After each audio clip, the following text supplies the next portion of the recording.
The Maguad family was a kind, hardworking, and faithful household residing in Milan, Philippines. Cruz and Lala, both teachers, had two well-behaved, intelligent children, an 18-year-old daughter named Chrisley Gwyn and a 16-year-old son named Chisel Louise. Gwyn and Louise enjoyed a serene childhood, growing up surrounded by the love and care of their parents. In 2021, Gwyn was studying medicine while her younger brother Louise aspired to become a lawyer in the future. Although not wealthy, the Maguadi family lived a comfortable and joyful life, their modest home always filled with laughter. In July 2021, the Maguad family welcomed a new member, a 17-year-old adopted daughter named Janice. Janice was an orphan with a troubled past. Little was known about Janice's background, but one thing was clear: she came from poverty. On September 22, 2013, a woman discovered an 8-year-old girl wandering at a train station. This girl was Janice Sibyl. She claimed to have no parents and could not remember anything about her life prior to that moment. The woman who found Janice was utterly astonished and immediately posted pictures of the girl online. It was unclear whether Janice was lost or abandoned, but despite the woman's efforts to spread the word across numerous forums, tragically, no one came forward to claim the child. Ultimately, Janice was placed in an orphanage. As time slipped by, Janice grew up and started working as a domestic helper from one house to another to make ends meet. In 2020, a couple with 2 young children hired Janice as their nanny. This couple was related to the Maguad family. At a family gathering, Janice met Gwyn for the first time. The 2 girls instantly became close friends. Janice, Gwyn, and Louise often posted dance videos together on TikTok, sharing hours of conversation without ever growing weary of each other.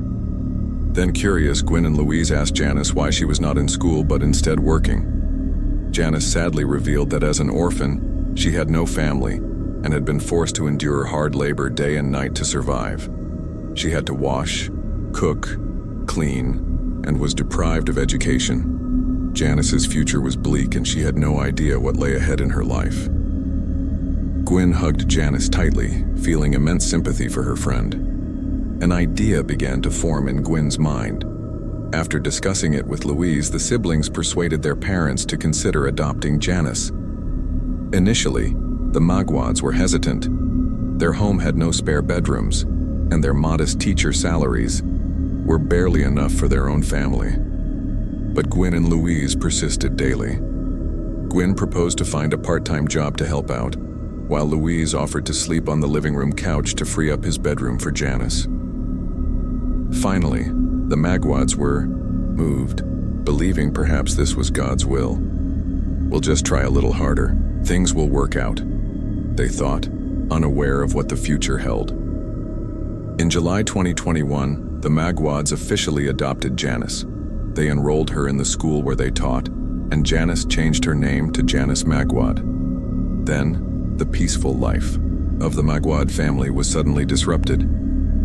One day, approximately $200 stored in an old cash box in Mr. and Mrs. Maguad's bedroom mysteriously vanished. Initially, Janice suggested that a thief might have reached in through the window to take the money, but everyone in the house found this explanation peculiar. They had never experienced such a bizarre theft before. Why would the thief only take the money from the box? Why were there no signs of a break-in or disturbance? Everyone was puzzled, yet no one suspected anything, until Gwyn discovered a secret compartment that had been sewn back into Janice's backpack, containing the exact amount of stolen money. Janice quickly confessed, admitting she didn't know why she had done it, possibly due to the trauma and constant fear of scarcity she had experienced since childhood, leading her to steal the money. Janice wept and sincerely apologized.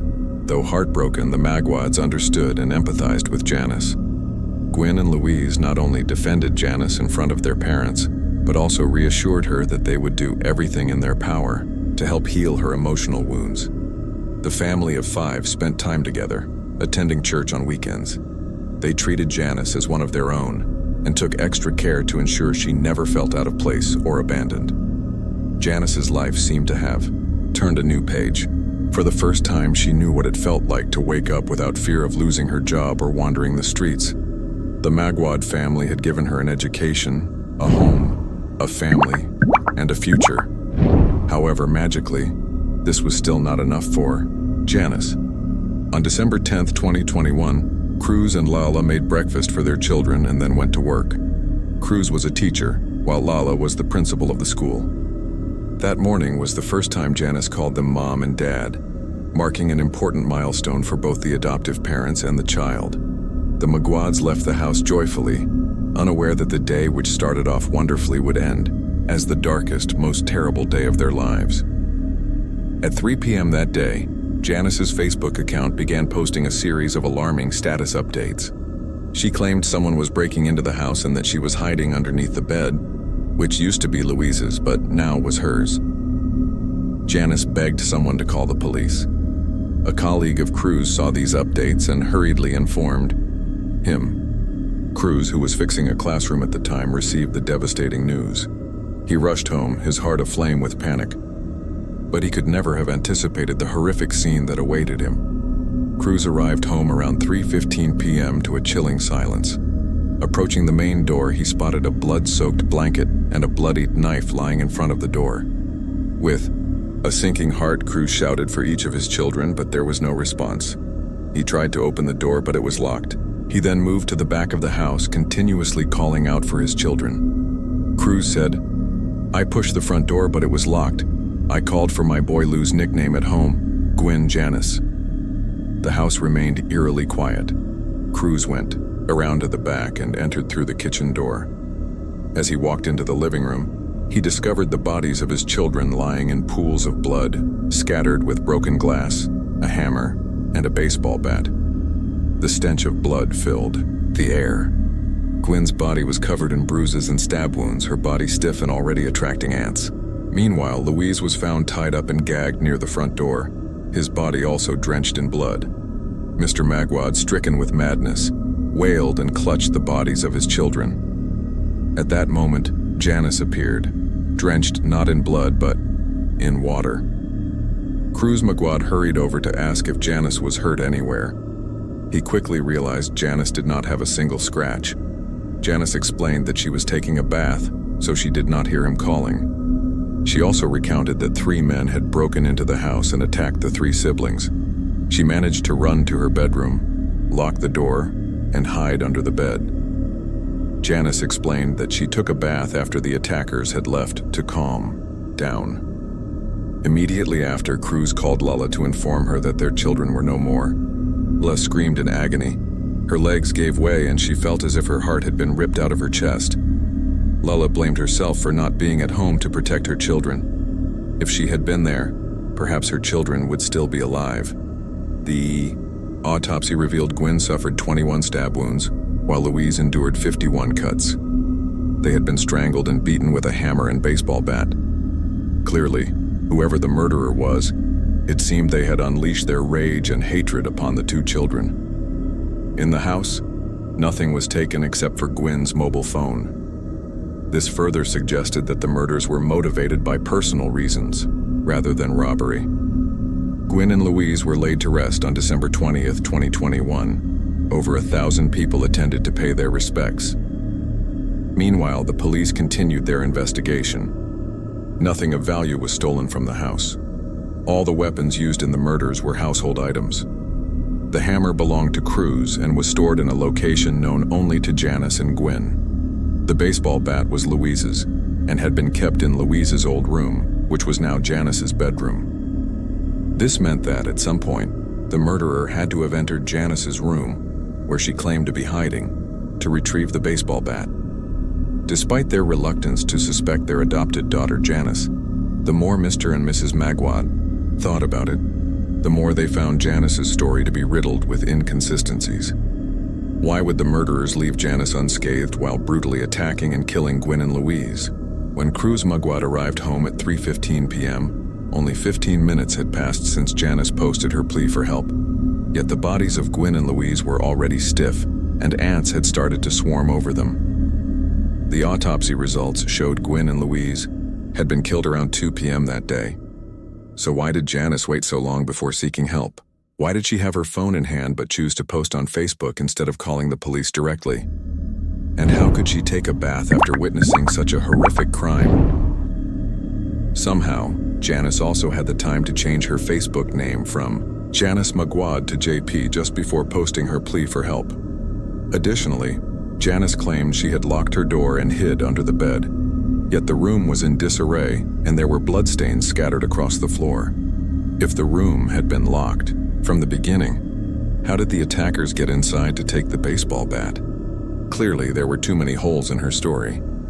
Investigators conducted a thorough search of the house and found an ID card belonging to a 17-year-old young man named Canito in Janice's bedroom. Mr. and Mrs. Maguad did not recognize him, but a witness claimed that Canito was a local youth who worked at a nearby church.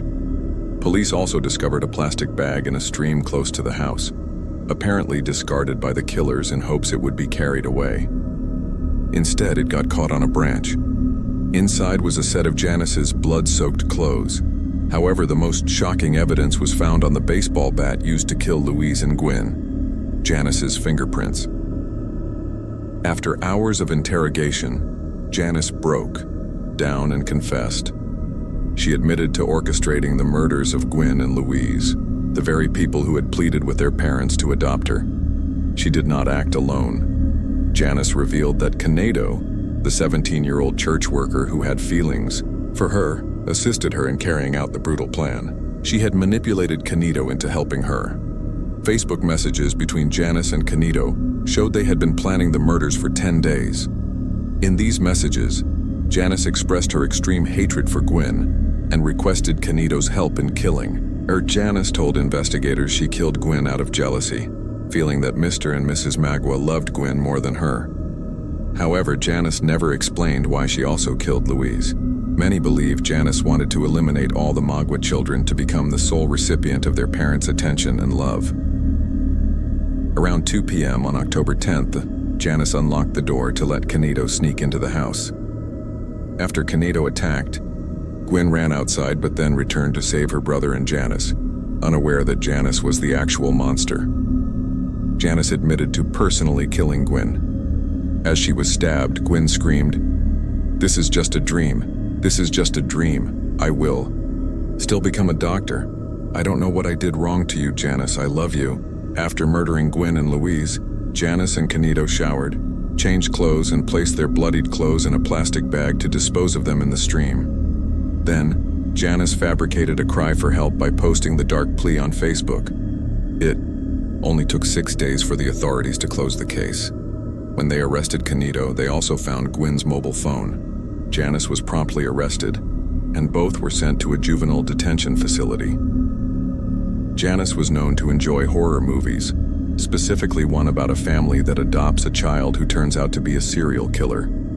Many believe Janice might have drawn inspiration from this film. In a final twist, it turned out that Janice was not an orphan. Throughout her time with the Maguad family, she maintained contact with her biological parents. Janice is the daughter of Michelle Sebial and Juanito Seal, who had been separated for many years. Janice also has 3 other siblings. On December 29, 2021, Michelle and one of her daughters visited Cruz and Lala. Michelle knelt down to apologize on behalf of her daughter, but Mr. and Mrs. Maguad warmly embraced her, asserting that it was not her fault. They harbored no resentment towards her, nor did they blame her for what had happened. Initially, Lala wanted to forgive Janice because of her devout faith. She felt that Janice was a victim of poverty and lack of education, and must have suffered severe trauma in her childhood. However, her opinion changed when she saw Janice in court. Janice's eyes were cold, empty. Despite the horrific actions she had committed, she showed no remorse, felt no guilt, and never once apologized for her deeds. It was insane and horrifying that a 16-year-old girl, adopted by a loving and kind family, could commit such brutal murders. They treated her as their own flesh and blood, gave her everything, but in return she took everything from them. In May 2022, Janice was sentenced to 31 years in prison, while Canito received a 29-year sentence. The Maguads expressed their gratitude for the community support after the darkest day of their lives. In August 2022, they opened a restaurant in memory of Gwen and Louise. The menu featured the favorite dishes of their 2 children. Despite all they had endured, Mr. and Mrs. Maguad still possessed the strength and love to show kindness to everyone they met. They found solace in believing that they had raised 2 wonderful children, kind and full of love, even though their lives were tragically cut short. May the souls of Gwen and Louise rest in peace, and may the broken and grieving hearts of Mr. and Mrs. Maguad find healing.